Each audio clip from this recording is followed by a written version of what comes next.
Assalamualaikum warahmatullahi wabarakatuh dan selamat pagi kepada Dr. Isa dan rakan-rakan.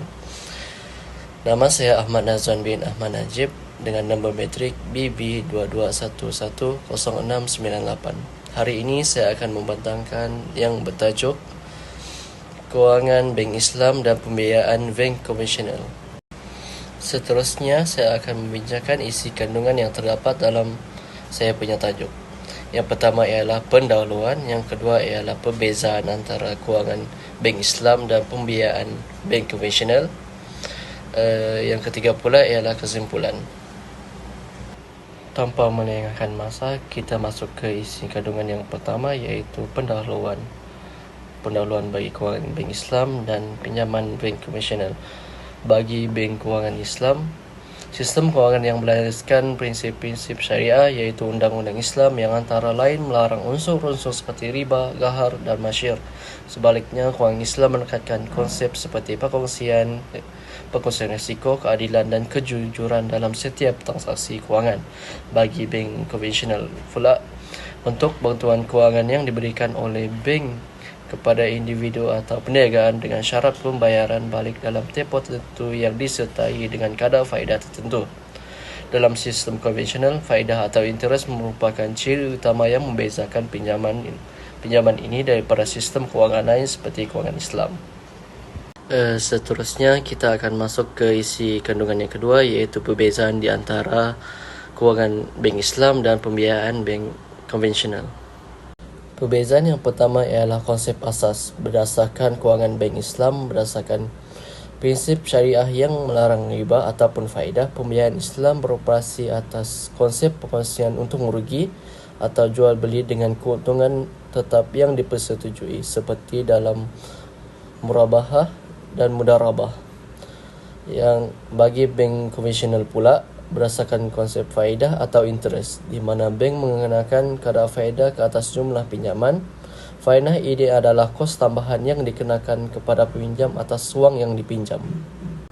Perbezaan yang kedua pula ialah risiko dan perkongsian keuntungan. Bagi bank Islam, bank dan pelanggan berkongsi risiko dan keuntungan sesuai dengan konsep perkongsian. Jika berlaku keuntungan, ia akan berkongsi. Jika berlaku kerugian, kedua-dua pihak akan menanggungnya berdasarkan perjanjian. Bagi bank konvensional pula, risiko ditanggung sepenuhnya oleh peminjam. Bank hanya memperoleh kadar faedah. Bank hanya memperoleh faedah tetap, tidak kira sama ada perniagaan peminjam untung atau rugi. Bagi perbezaan yang ketiga pula ialah unsur kepastian dan ketulusan.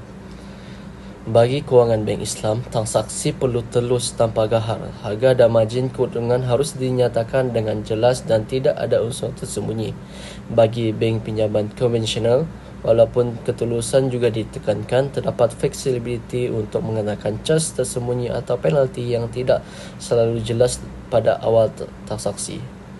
Perbezaan yang terakhir untuk bank konvensional dan kewangan Islam ialah, bagi bank Islam, produk seperti murabahah, jual beli dengan margin, ijarah, sewaan dan suku bond Islam adalah berasaskan aset dan dirancang untuk mematuhi syariah.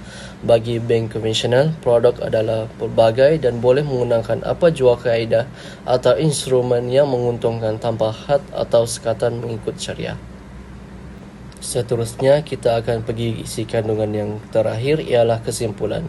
Perbezaan antara pembiayaan bank Islam dan pinjaman bank konvensional terletak pada prinsip dan cara operasinya. Pembiayaan bank Islam menggunakan konsep pengkongsian untung rugi atau jual beli dengan keuntungan yang telah dipersetujui, seperti dalam produk mudarabah dan murabahah, di mana bank dan pelanggan berkongsi risiko serta keuntungan. Sebaliknya, bank konvensional mengenakan kadar faedah tetap ke atas pinjaman, di mana risiko sepenuhnya ditanggung oleh peminjam tanpa perkongsian keuntungan dengan bank. Selain itu, produk bank Islam lebih telus dan bebas daripada cas tersembunyi, manakala pinjaman konvensional mempunyai lebih banyak fleksibiliti tetapi tidak menepati prinsip syariah. Itu sahaja daripada saya. Sekian, terima kasih.